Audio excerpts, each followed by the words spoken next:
Neden? Neden? Siz mittiniz? Ben de.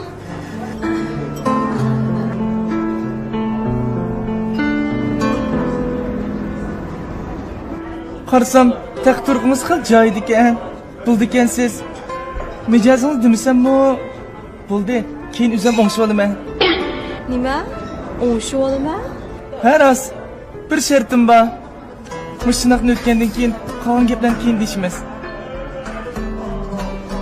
Telefoningizni akalang, telefoningizni olmoqchi ishlatamiz.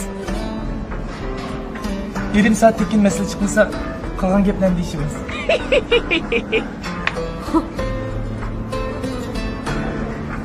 İlana?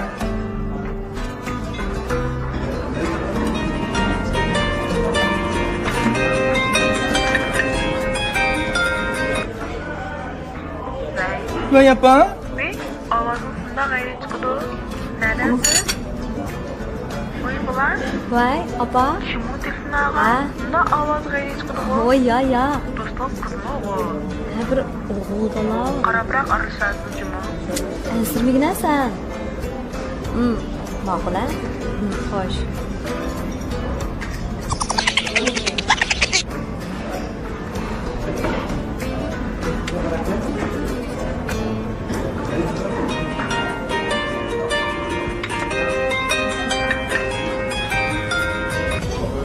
Hey, Telefon qilib qolibsiz-ku?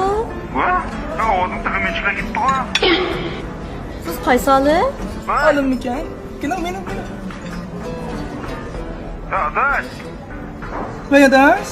bravo, kartam, kimnikim? Mana sen qildi juma. Tep tutdimi? Ma'qul adash, ma'qul.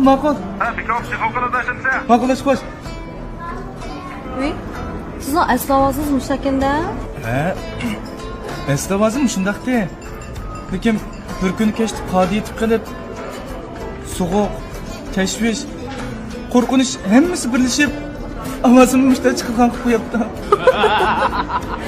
Ha, bundan men sizni ovozingizni aslida lashda inchikmikin deb ekanman. Nima?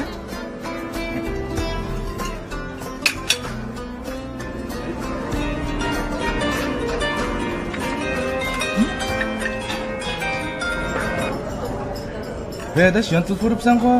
Voy, ben bir qizg'on olgandim ya. Men unga? Aha, telefon qilib qolibsiz-ku. Ben tushundim. Ben xato qildim-a. Aytishib qo'ydi. Sizni ko'rjoy saqladim-a. Hozirlik lan. U yer saqlamang, u yer saqlasangiz tovlab ketasiz. Issiqroq yer saqlab qo'ying. Sizni o'tingizga bo'lgan. Hech qachon to'g'rimayman.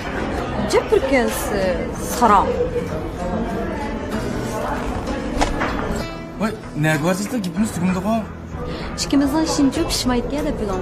Bir o'xshigidim telefon qilib xatoligini tunib, hozir bormsan bog'i to'lab qoldim. Xo'sh. Neden?